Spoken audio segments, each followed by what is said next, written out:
Number one అంటారు. అసలైన number one Guru Kashi university. నమస్కారం, వెల్కమ్ టు ఐ డ్రీమ్. నేను మీ సంగీత.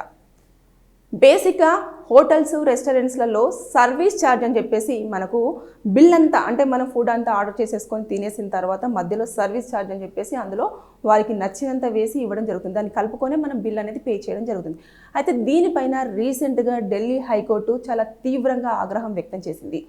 అంటే ఎందుకు అనంటే, ఎప్పుడైతే మనము సర్వీస్ ఛార్జ్ అనేది పే చేస్తూ ఉన్నామో అది ట్యాక్స్ కింద రాదు అని చెప్పేసి ఆల్రెడీ కేంద్ర ప్రభుత్వం అనేది స్పష్టంగా వివరించడం జరిగింది.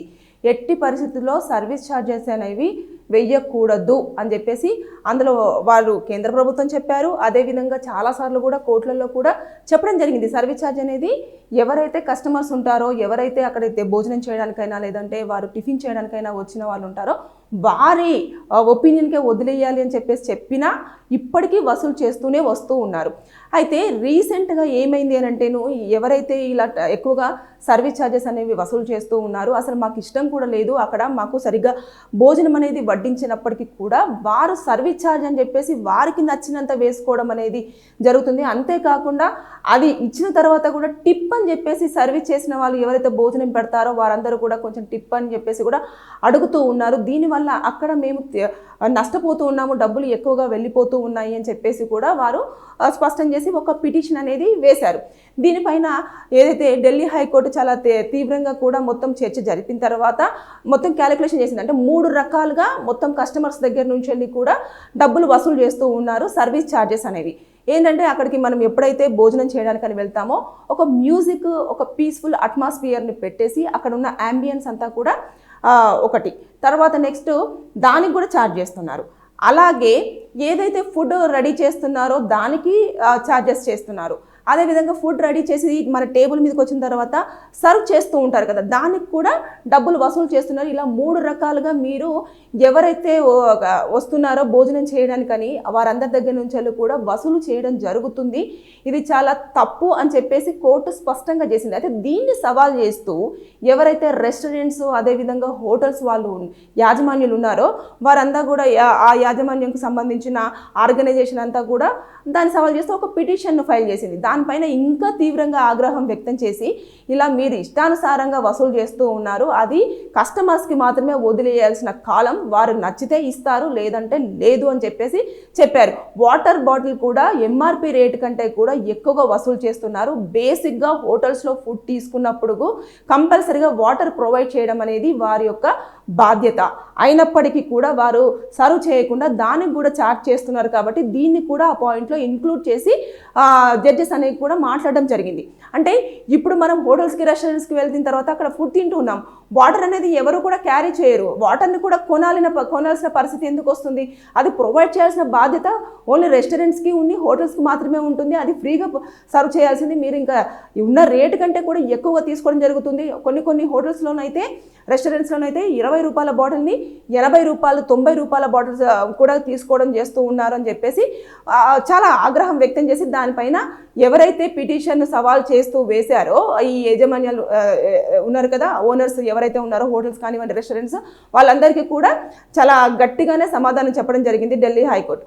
అయితే ఇక్కడ మనం ఒక్కసారి ఈ 2014లో కూడా ఈ సర్వీస్ ఛార్జెస్ అనేవి కూడా ట్యాక్స్ కింద క్యాలిక్యులేషన్ అవ్వవు అని చెప్పేసి మోదీ గవర్నమెంట్ చాలా స్పష్టంగా క్లియర్గా మెన్షన్ చేసింది. అది ఎప్పుడైతే ఎవరైతే కస్టమర్స్ అక్కడికి వస్తారో వారి ఛాయిస్కి వదిలేస్తున్నట్టుగానే హోటల్స్ రెస్టారెంట్స్ ముందు కూడా బోర్డు అనేది సర్వీస్ ఛార్జ్ అనేది ఇవ్వడము ఇవ్వకపోవడము మీ యొక్క ఒపీనియన్ అని చెప్పేసి బోర్డులు పెట్టాలని చెప్పేసి చాలా క్లియర్గా మెన్షన్ చేసినా కూడా ఏ హోటల్ ఏ రెస్టారెంట్ కూడా ఇప్పటికీ ఫాలో అయిన దాఖలు అయితే కనిపించడం లేదు. దానికి తోడు అక్కడ ఉన్న మ్యూజిక్ అయితే ఏంటి, ఏసీ అయితే ఏంటి, అక్కడ ఉన్న అట్మాస్ఫియర్ అయితే ఏంటి, వాటర్ అయితే ఏంటి, ఫుడ్ అయితే ఏంటి, సర్వీస్ అయితే ఏంటి, ప్రతి దానికి కూడా మనీ క్యాలిక్యులేట్ చేసి మరి మీరు వారిని ముక్కుపిండి వసూలు చేస్తూ ఉన్నారు. వారు ఒక బిల్లు వేసుకొని రావడం జరుగుతుంది. దానికి అంటే ఎక్కువ కూడా మీరు అక్కడ అందులో చూపించిన తర్వాత తిన్న తర్వాత కట్టాల్సిన పరిస్థితే. మనం కట్టము అని అంటే అక్కడ కుదరదు ఇంకా.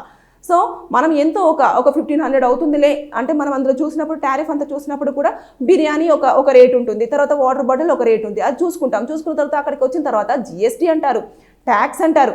ఇవన్నిటి నేపథ్యంలో ఇంకా మనం ఎక్కువగా పే చేయాల్సి వస్తుంది. కాబట్టి ఇది కస్టమర్స్ నష్టపోతున్నారు. మధ్యతరగతి వాళ్ళకు బర్డన్గా, అంటే వారు రెస్టారెంట్స్కి కానివ్వండి, హోటల్స్కి కానివ్వండి వచ్చి తినే అవకాశము ఉండొద్దు, వారిని దృష్టిలో పెట్టుకున్న నేపథ్యంలోనే ఇలాంటివన్నీ చెప్పడం జరిగింది అని చెప్పేసి ఆల్రెడీ గతంలో ఏదైతే సెంట్రల్ గవర్నమెంట్ కానివ్వండి, అదేవిధంగా కోర్టులు కానివ్వండి ఎంత చెప్పినప్పటికీ కూడా హోటల్స్ మాత్రం ఈ సర్వీస్ ఛార్జ్ అనేటివి అసలు మానడం లేదు. సో దయచేసి ఈ వీడియో ఎవరైతే చూస్తున్నారో వారందరూ ఎట్టి పరిస్థితుల్లో హోటల్స్కి, రెస్టారెంట్స్కి వెళ్ళినప్పుడు కంపల్సరిగా సర్వీస్ ఛార్జ్ అనేది మస్ట్. మనకు మాత్రమే, మనకు సంబంధించిందే, మనం ఇవ్వాలనుకుంటే ఇవ్వచ్చు, లేదు అనుకుంటే వదిలేయచ్చు. ఆ కాలం అనేది మన ఒపీనియన్ మీద, మన ఇష్టం మీద ఆధారపడిన కాలమే.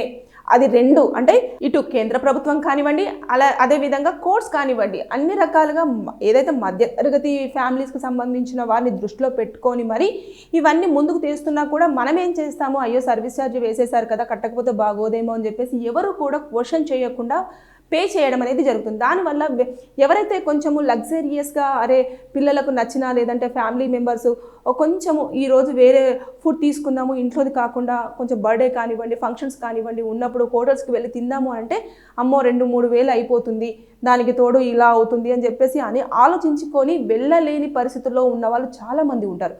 సో వారిని అందరినీ ఉద్దేశించి మాత్రమే నేను ఈ వీడియో చేస్తూ ఉన్నాను. ఇందులో చాలామందికి తెలుసుండొచ్చు, కొంతమందికి తెలియదు కాబట్టి నేను ఈ వీడియో చేశాను. మీకు కనుక ఎలాంటి లీగల్ ఇన్ఫర్మేషన్ తెలుసుకోవాలన్నా, లీగల్ ప్రాబ్లం ఉన్నా సరే మీరు ఈ వీడియో కింద కామెంట్ పెట్టండి.